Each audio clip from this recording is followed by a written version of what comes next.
नमस्कार दोस्तों, आज हम बात करेंगे ब्रिटिश कॉन्क्वेस्ट ऑफ बंगाल की। जानने की कोशिश करेंगे कि बंगाल को अंग्रेज़ों ने किस तरीके से जीता। लेकिन उससे भी पहले हम ये जानने की कोशिश करते हैं कि बंगाल में अंग्रेज़ आए कैसे? ध्यान रहे 1651 में हुगली में इन्होंने अपनी फर्स्ट फैक्ट्री खोली थी विद परमिशन ऑफ गवर्नर और सूबादार शाह शुजा। शाह शुजा औरंगज़ेब के भाई हैं।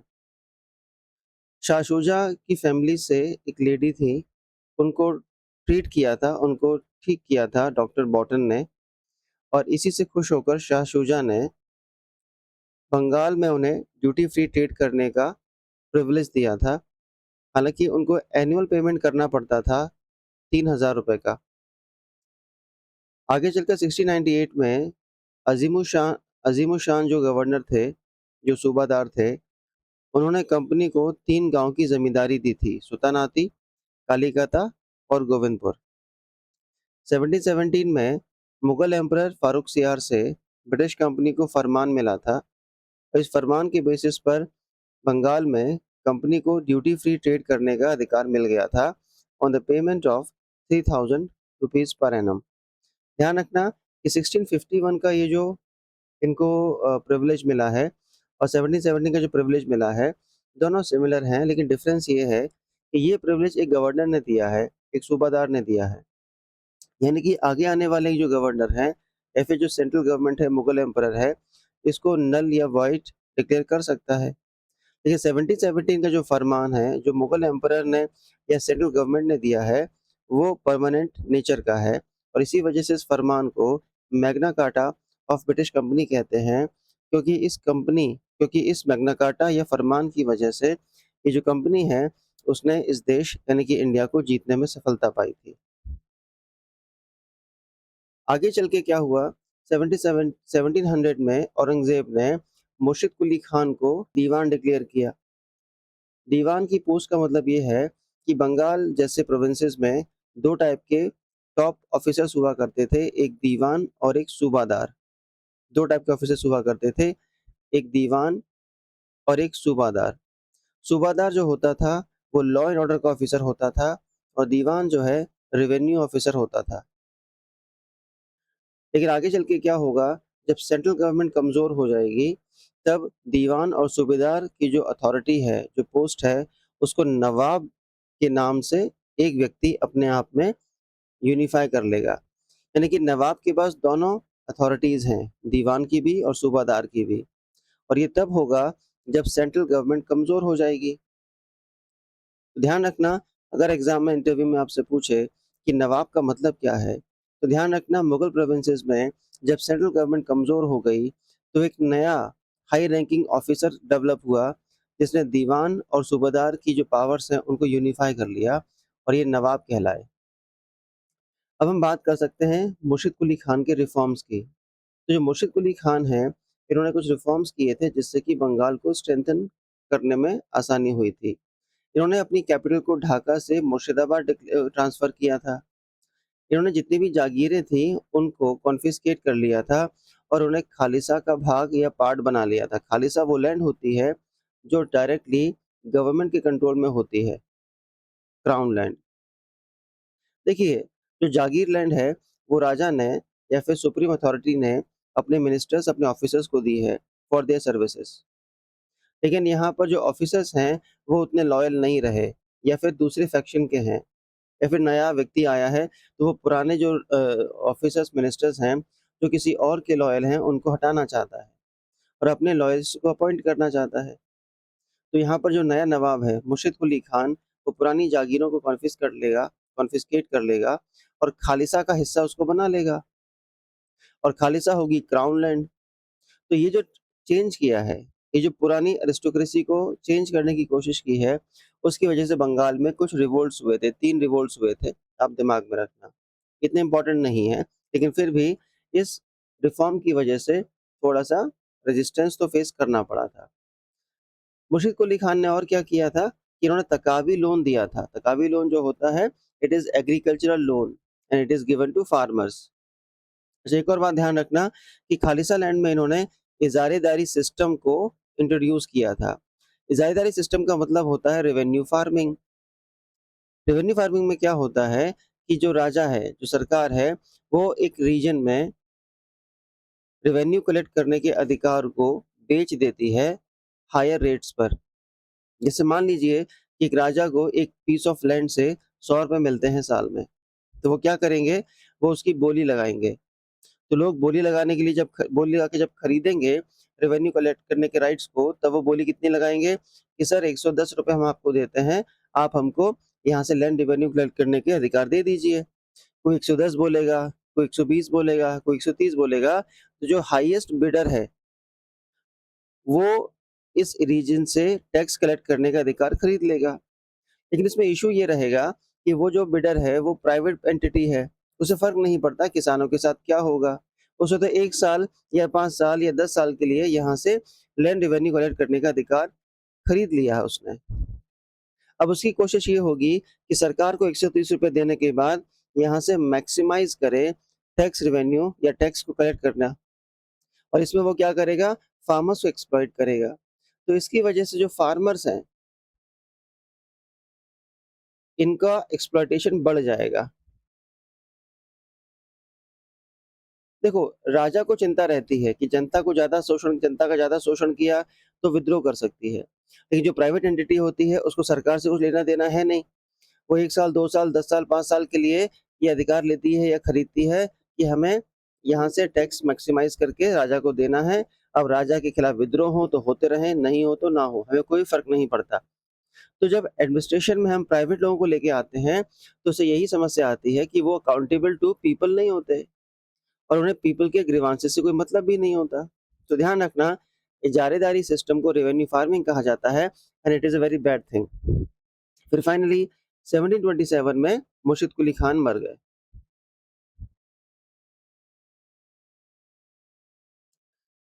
अगले जो गवर्नर थे वो थे शुजाउद्दीन।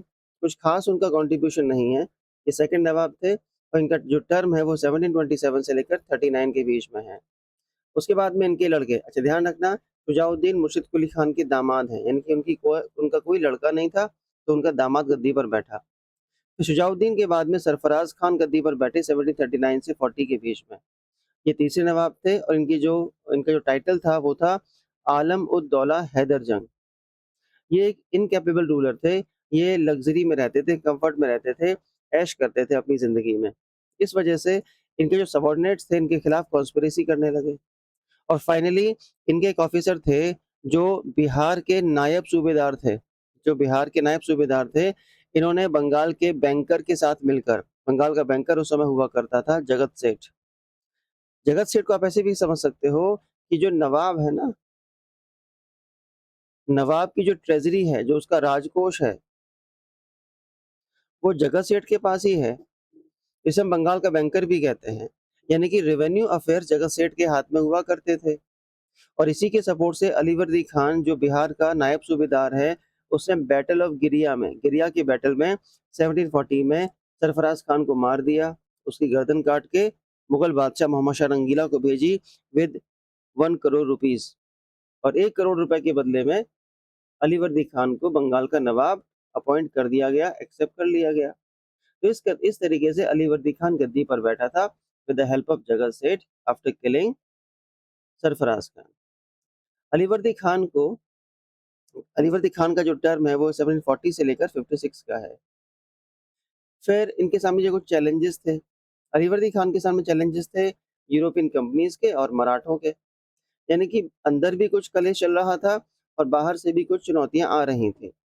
हुआ ये कि ये जो मराठा ऑफ़िसर हैं रघुजी भोसले, नागपुर में इनका हेडक्वार्टर है। रघुजी भोसले ने बंगाल पे अटैक किए बहुत सारे और जब अलीवर्दी खान इनको नहीं डील कर पाए, इनको नहीं हरा पाए या रोक नहीं पाए, तो इनके साथ में एक ट्रीटी कर ली। उस ट्रीटी के बेसिस पर इन्होंने कहा कि रघुजी भोसले, हम आपको हर साल 12 लाख रुपए देंगे, चौथ के नाम पर, और जो उड़ीसा जो है, वो हम आपको देना एक्सेप्ट करते हैं। तो इस तरीके से जो बंगाल है, वो मराठों का एक सबऑर्डिनेट स्टेट बन गया।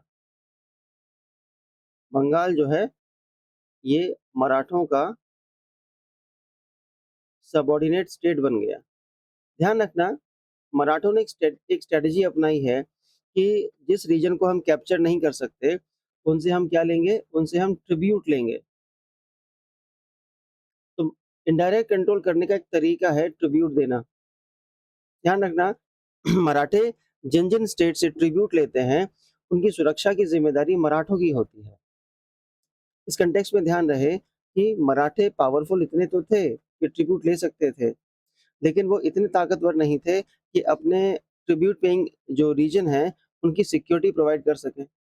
इस वजह से इस देश की जो पॉलिटिक्स है ना, वो बहुत ज़्यादा वैसी है, वल्नरेबल है या फिर हम कहें कि अनस्टेबल है। कौन राजा है, कौन राजा नहीं है, ये पता ही नहीं चल पा रहा है। तो टेक्निकली तो बंगाल मुगल एम्परर या मुगल प्रोविंस है, लेकिन वो किसको चौथ दे रहा है? वो चौथ दे रहा है मराठों को। तो इन हालातों में क्या हो सकता है? इन हालातों में यही हो सकता है कि जब तुमसे अपना घर मैनेज नहीं होगा, तो यूरोपियंस जो हैं, वो आएँगे और तुम्हारा घर तुमसे छीन लेंगे। इस बात का ध्यान रखिएगा। तो इन्होंने मराठों को डील कर लिया फॉर द टाइम बीइंग। लेकिन जो यूरोपियन कंपनीज़ थी, उनको डील करने में इनको दिक्कत हो रही थी। वो समझ पा रहे थे कि यूरोपियन कंपनीज़ जो हैं, वो कर्नाटिक रीजन में आपस में लड़ रही हैं। इनको हराया नहीं जा सकता। अलीवर्दी खान ने यूरोपियन कंपनीज़ को हनी बी से तुलना की है और ये कहा है कि वो उनको अगर ना छेड़ा जाए, तो वो शहद देंगी और अगर उनको छेड़ा जाए, तो वो आपको डंक मार के मार देंगी। यानी कि वो यूरोपियन कंपनीज़ के रियल नेचर को जान रहे थे। लेकिन ध्यान रहे कि अलीवर्दी खां इतने ताकतवर तो थे कि उन्होंने कभी भी इन कंपनीज़ को फोर्टिफिकेशन नहीं करने दिया। फोर्टिफिकेशन का मतलब ये है कि वो मिलिटरीली स्ट्रॉन्ग हो रहे हैं। वो मिलिटरीली स्ट्रॉन्ग हो रहे हैं, तो अलीवर्दी खान ने उनको अपने फोर्टिफिकेशन करने से रोक दिया था और इस वजह से वो कंट्रोल करने में सफल रहे थे।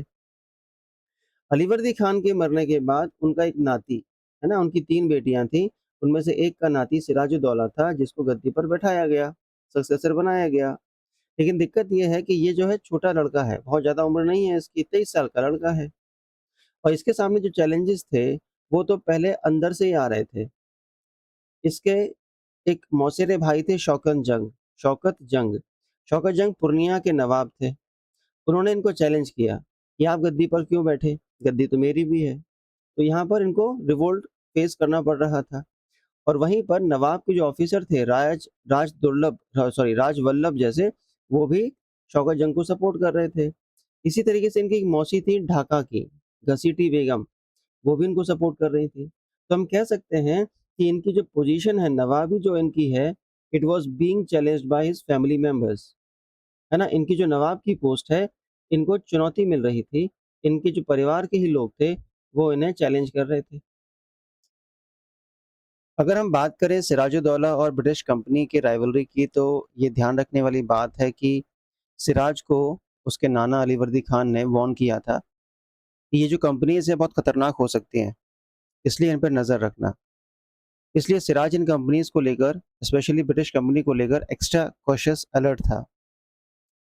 फिर जब सिराज गद्दी पर बैठा, उसकी कोरोनेशन सेरेमनी हुई, तो ब्रिटिश कंपनी की तरफ से कोई ग्रीटिंग्स नहीं आई।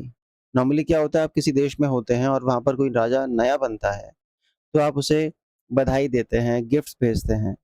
लेकिन यहाँ पर कुछ ऐसा नहीं हुआ। तो इसने भी सिराज को थोड़ा-सा शक में डाल दिया कि कंपनी के इरादे ठीक नहीं हैं। और इसी कॉन्टेक्स्ट में जब सिराज को पता चला कि ब्रिटिश कंपनी उसके राइवल्स के साथ मिलकर उसके अगेंस्ट कॉन्स्पिरेसी करने की कोशिश कर रही है, तो यहाँ पर सिराज ने और बुरा माना और उसको लेकर, कंपनी को लेकर ज़्यादा हम कह सकते हैं सस्पिशियस हो गया। जो कंपनी थी वो सिराज के राइवल्स जैसे कि कृष्ण वल्लभ, शौकत जंग, घसीटी बेगम, इनको सपोर्ट कर रही थी। फिर फाइनली जो ब्रेकिंग पॉइंट आया वो था मिसयूज़ ऑफ दस्तक। दस्तक तब इश्यू किया जाता है जब कंपनी अपने सामान को किसी नाके से या किसी टोल से पार कराना चाहे और चूँकि उसके पास ड्यूटी फ्री ट्रेड का अधिकार है, तो उस सामान के साथ में एक परमिट या दस्तक होगा, जिसे देखकर अधिकारी उससे टोल या टैक्स नहीं लेंगे। लेकिन दिक्कत ये है कि सिर्फ कंपनी के सामान को ड्यूटी फ्री किया गया था, लेकिन होने ये लगा था कि कंपनी के जो ऑफिसर्स हैं, उनका पर्सनल ट्रेड भी इस दस्तक से पास होने लगा।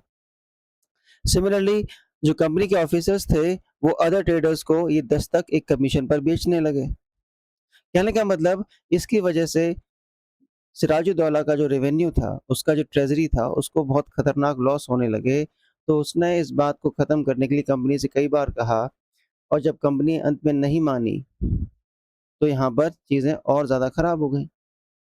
फाइनली ये जो कंपनीज़ थी, ब्रिटिश कंपनी और फ्रेंच कंपनी बंगाल में, वो अपने-अपने सेटलमेंट्स के आस-पास फोर्टिफिकेशन कर रही थी, क्योंकि उनको मालूम था कि हमारे वॉर चल रही है कर्नाटक रीजन में। तो कर्नाटक रीजन में जो वॉर चल रही है ब्रिटिश और फ्रेंच कंपनी के बीच में, उनको डर था कि अगर ये बंगाल में स्प्रेड होती हैं, तो यहाँ पर ये एक-दूसरे पर हमला करके नुकसान कर सकती हैं। तो सेल्फ डिफेंस का बहाना लेते हुए या फिर सेल्फ डिफेंस के चक्कर में इन्होंने फोर्टिफिकेशन किया, लेकिन वो भी इन्होंने नवाब से नहीं पूछा। जब नवाब से नहीं पूछा, तो नवाब को लगा कि these companies are challenging my authority, my sovereignty. तो नवाब ने इन कंपनी से कहा कि आप फोर्टिफिकेशन को बंद कर दीजिए, जो हो चुके हैं उनको डिमोलिश कर दीजिए। यहाँ पर जो फ्रेंच कंपनी है वो तो मान गई, उसने फोर्टिफिकेशन रोक दिया और जो हो गया था उसको डिमोलिश कर दिया था।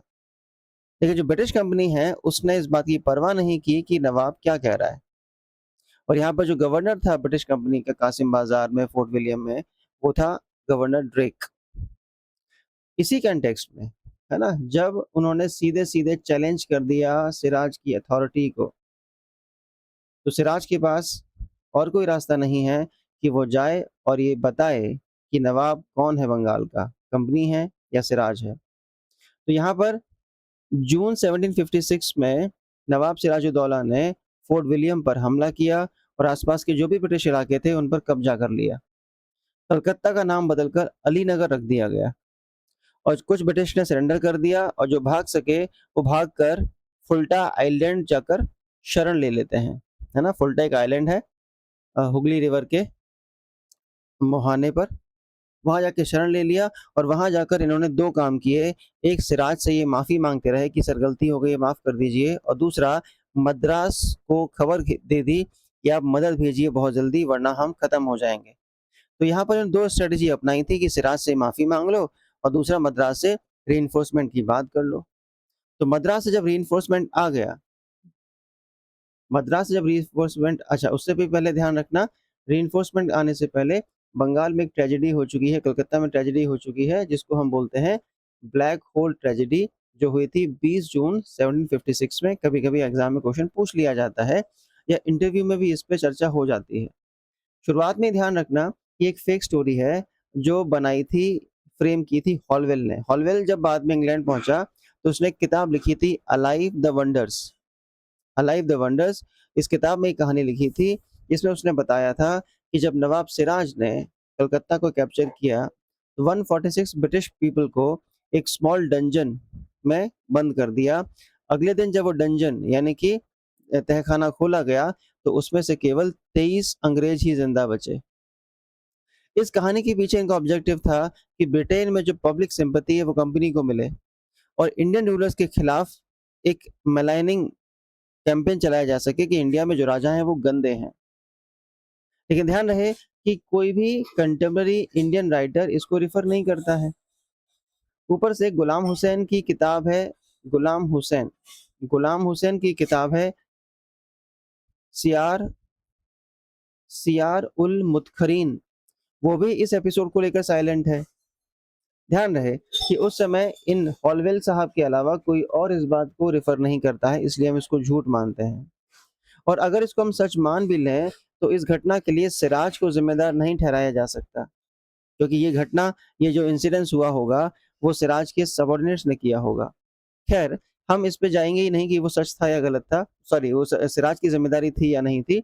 हम तो इसी पर जाएँगे कि ये एक फ़ेक स्टोरी है, एक फ़ेक नैरेटिव है, जिससे कि भारतीय राजाओं का जो चरित्र है, उसे गलत बताकर, बेकार बताकर सिम्पैथी ली जा सके और अगर अंग्रेज़ कुछ गलत करते हैं हिंदुस्तान में, तो उसे जस्टिफ़ाई किया जा सके कि बुरे का सामना बुराई से ही कर सकते हैं। तो इंटरव्यू में आप सँभाल लेना और ये कह देना कि ये एक फ़ेक नैरेटिव था। तो होता ये है कि जब नवाब सिराजुद्दौला को पता चलता है कि मद्रास से आई हुई रीइंफोर्समेंट, जिसमें वॉटसन और रॉबर्ट क्लाइव थे, इन्होंने वहाँ के ऑफिसर मानेकचंद को रिश्वत खिलाकर कलकत्ता पर फिर से कब्जा कर लिया ऑन 2nd ऑफ जून 1757। तो सिराज अपनी आर्मी के साथ फिर से कलकत्ता पे अटैक करने पहुँच जाता है। लेकिन वहाँ पर वो अटैक करने की बजाय सरेंडर कर देता है। सरेंडर मतलब वहाँ पर एक पीस ट्रीटी के लिए नेगोशिएट करता है और वो यहाँ पर अपनी हार मान लेता है। इस बात को लेकर हिस्टोरियंस काफ़ी परेशान या कन्फ्यूज़्ड रहते हैं। उनके पास कोई क्लियर आंसर नहीं है कि जहाँ पर सिराज ने पहले कलकत्ता को अपने कंट्रोल में ले लिया था, ब्रिटिश कंपनी को हरा दिया था, तो इस बार जब वो लड़ने के लिए गया, तो वो ट्रीटी क्यों कर बैठा? इस बारे में सिराज ने कहीं पर कोई स्टेटमेंट नहीं दिया, कोई रिकॉर्ड नहीं किया, तो हमें एग्ज़ैक्टली नहीं पता। लेकिन फिर भी हमने कुछ असम्पशन्स निकाले हैं कि सिराज जो था, डर गया था। अहमद शाह अब्दाली इंडिया पे अटैक कर रहा था। उसके जो ऑफ़िसर्स थे, वही अंग्रेज़ों के सामने बिक गए थे। तो इन हालातों में सिराज को ये लगा कि वो एक लंबी लड़ाई नहीं लड़ सकता है, वो भी उस समय में जब मराठे भी बंगाल पर आक्रमण करने की तैयारी कर रहे थे। इन हालातों में सिराज ने ब्रिटिश कंपनी के साथ एक लंबे संघर्ष को अवॉइड करते हुए अलीनगर की ट्रीटी कर ली ऑन 9th ऑफ फ़ेब 1757। ये ट्रीटी नवाब के लिए एक ह्यूमिलेटिंग ट्रीटी थी, क्योंकि इसमें उसने उस कंपनी को जिस कंपनी को अभी-अभी हराया था, उसको पनिश करने के बजाय उसके सारे ट्रेडिंग प्रिविलेजेस लौटा दिए। दस्तक को लौटा दिया, रीइंस्टेट कर दिया। वॉर कंपनसेशन 3 लाख रुपए का देना एक्सेप्ट किया। ये वो कंपनसेशन था या उस लॉस का कंपनसेशन था, जो अभी 6-8 महीने पहले अटैक में अंग्रेज़ों का नुकसान किया था। उसने जो ब्रिटिश सेटलमेंट्स थे, उनका फोर्टिफिकेशन भी अलाउ कर दिया और उनको ये भी कह दिया कि हाँ, तुम बंगाल में अपने कॉइन्स भी इश्यू कर सकते हो, मिंट कर सकते हो। और यहीं फरवरी से मार्च आते-आते 23 मार्च 1757 में ब्रिटिश कंपनी ने जो फ्रेंच कंपनी का सेटलमेंट है, फैक्ट्री है चंद्रनगर में, उसे कैप्चर कर लिया। यानी कि बंगाल से फ्रेंच कंपनी को गायब कर दिया। इसके बाद एक बैकग्राउंड तैयार होगा बैटल ऑफ प्लासी का। 23 जून 1757 है ना? 9th फ़ेब को 9th फ़ेब को आपने अलीनगर की ट्रीटी की है। लेकिन उस ट्रीटी में जो आपको जो फ़ायदे हुए, उनसे भी आपका पेट नहीं भरा, आपको उसमें मज़ा नहीं आया। आप चाहते थे कि एक बार हमेशा के लिए हम बंगाल पर अपने डोमिनेंस को एस्टेब्लिश कर दें और आपने क्या किया? आपने यानी कि रॉबर्ट क्लाइव ने क्या किया? रॉबर्ट क्लाइव ने एक एजेंट को पकड़ा, है ना? एजेंट कौन था? अमीचंद। अमीचंद एक ट्रेडर है, इसके थ्रू उसने नवाब सिराजुद्दौला के जो इम्पोर्टेंट ऑफिसर्स थे, उनके साथ कॉन्स्पिरेसी की। उसने मीर जाफ़र को अपने साथ मिला लिया। मीर जाफ़र मिलिट्री कमांडर था सिराजुद्दौला का। राय दुर्लभ मिलिट्री ऑफिसर था सिराजुद्दौला का। मानिक चंद एक ऑफिसर था सिराजुद्दौला का। जगत सेठ बैंकर था, जिसके पास में सिराज की ट्रेज़री थी। खादिम खान भी एक मिलिट्री ऑफिसर था। तो ये सारे के सारे सिराजुद्दौला के ऑफिसर्स थे और इनसे कॉन्टैक्ट कर रहा था कंपनी की तरफ से अमीचंद। और अमीचंद के साथ रॉबर्ट क्लाइव ने कुछ प्रॉमिसेस किए थे और उन प्रॉमिसेस को फुलफिल ना करना पड़े, इस वजह से बाद में रॉबर्ट क्लाइव ने अमीचंद को मरवा दिया था। खैर, इम्पोर्टेंट ये है कि रॉबर्ट क्लाइव ने सिराजुद्दौला के ऑफिसर्स के साथ में कॉन्स्पिरेसी करके ये एंश्योर करना चाहा कि सिराज को हम हटा देंगे। मीर जाफ़र से कहा कि हम आपको अगला नवाब बना देंगे और इसके बदले में आप हमको सारी ट्रेड फैसिलिटीज़ प्रोवाइड करेंगे। 24 परगना का जो इलाका है, उसकी ज़मींदारी दे देंगे और बहुत सारा जो कैश है, अमाउंट है, वो क्लाइव और इसके एसोसिएट्स को दिया जाएगा। कलकत्ता के ऊपर कंपनी का पूरा कंट्रोल होगा और बाकी जो इलाके हैं, कासिम बाज़ार और ढाका, वहाँ पर भी फोर्टिफिकेशन अलाउ होगा। तो ये सारे टर्म्स एंड कंडीशंस एस्टैब्लिश करने के बाद मीर जाफ़र को प्रॉमिस किया गया कि आपको हम अगला नवाब बना देंगे, अगर आप सिराज-उद-दौला के खिलाफ हमारे साथ मिलकर मदद करते हैं, कॉन्स्पिरेसी में हेल्प करते हैं। इस कॉन्टेक्स्ट में प्लासी के मैदान में जो हुआ, उसको केएम पनिकर ने एक कॉन्ट्रैक्ट, एक ट्रेड डील कहा है, जिसमें मीर जाफ़र ने सिराज को कंपनी के हाथों बेच दिया। जो बैटल का दिन था, उस दिन क्या हुआ? उस दिन सिराज की जो आर्मी है, जिसमें 50,000 सोल्जर्स थे और कंपनी के जो सोल्जर्स हैं, वो हैं 3,000, ये आमने-सामने आते हैं। ध्यान रखना, जो मेन ऑफिसर्स हैं, मीर जाफ़र एंड राय दुर्लभ, वो फाइट नहीं करेंगे। लेकिन मीर मदन और मोहन लाल, इनको कॉन्स्पिरेसी की भनक भी नहीं है, ये बहादुरी से लड़े। लेकिन बीच मैदान में या बीच युद्ध में ये लोग लड़ रहे थे और शायद जीत भी जाते, तभी मीर जाफ़र को एक मौका मिल गया और उसने केओस क्रिएट कर दिया। जीतती हुई आर्मी, आगे बढ़ती हुई आर्मी को पीछे हटने को जब मीर जाफ़र ने आदेश दिया, तो आर्मी में भगदड़ मच गई। भगदड़ मच गई और उसने साथ में सिराजुद्दौला से ये भी कहा कि आप यहाँ से निकल जाइए, सब मैं मैनेज कर लूँगा। तो सिराज ने वहाँ से भागना शुरू किया, आर्मी ने वहाँ से भागना शुरू किया। प्लासी से मुर्शिदाबाद सिराजुद्दौला पैदल-पैदल पहुँचा है ना? वो अपनी पालकी में नहीं पहुँचा और आर्मी में भी इतना chaos था कि वो सारे भागे और अपने-अपने घर पहुँचे। बाद में सिराज को पकड़कर उसकी हत्या कर दी गई। ध्यान रखना, ब्रिटिश कंपनी इस बैटल को नहीं जीतती है। इस बैटल को ब्रिटिश कंपनी ने लड़कर नहीं जीता था। उसने मीर जाफ़र को अपनी साइड मिला लिया था और मीर जाफ़र ने यहाँ पर गद्दारी की थी अपने ही नवाब के साथ और बाद में उसको पकड़ के मार दिया था। तो battle of Plassey was not a battle at all, है ना? एक युद्ध नहीं था। इस बात का ध्यान रहे। अगर हम बैटल ऑफ प्लासी के कॉन्सिक्वेंसेस की बात करें, तो स्ट्रैटेजिकली या मिलिटरीली ये बहुत ही इनसिग्निफिकेंट है, क्योंकि इसको आपने कॉन्स्पिरेसी से जीता था। इसका मतलब ये होता कि अगर आप आगे चलकर किसी और बैटल में यहाँ हार जाते, तो बंगाल में जो आपको गेन्स या एडवांटेजेस मिले हैं, वो भी आपके हाथ से निकल जाते। लेकिन फिर भी जैसी भी जीत थी, लेकिन जीत तो थी। चूँकि जीत थी, इसलिए वो सिग्निफिकेंट भी थी। इस जीत ने एक्सपोज़ कर दिया कि बंगाल की जो पॉलिटिक्स है वो कितनी वल्नरेबल है, यानी कि इसको ख़त्म करने के लिए आपको इवन तलवार उठाने की भी आवश्यकता नहीं है। यहीं के लोग आपस में एक-दूसरे के खिलाफ कॉन्स्पिरेसी करके आपको जीतने में मदद कर देंगे। इसके बाद कंपनी को बहुत सारा पैसा मिला, तो फिस्कल गेन्स भी थे और यही बंगाल जीतने के बाद ब्रिटिश कंपनी जो थी, थर्ड कर्नाटिक वॉर में जीत पाई थी और बक्सर जो आगे होता है 1764 में, उसमें भी बैटल ऑफ बक्सर में कंपनी जीत पाती है। इसी कॉन्टेक्स्ट में नवीन चंद्र सेन ये कहते हैं कि प्लासी के बाद में एक बहुत ही अंधकारमय रात्रि शुरू हो गई भारत के इतिहास की। Eternal dark night of India ये शुरू हो गई। लेकिन जदुनाथ सरकार जो है वो ये कहते हैं कि प्लासी से मेडाइवल एरा एंड हो गया और मॉडर्न एरा शुरू हो गया। खैर, जो भी इनके विचार हैं वो अपने-अपने पर्सपेक्टिव में होंगे, लेकिन ध्यान रखना प्लासी एक इम्पोर्टेंट माइलस्टोन है इंडियन हिस्ट्री की, जिसने इंडियन हिस्ट्री के फ्यूचर को बदल के रख दिया। हम यहाँ पे रुकेंगे क्योंकि लेक्चर बड़ा हो जाएगा। Thank you.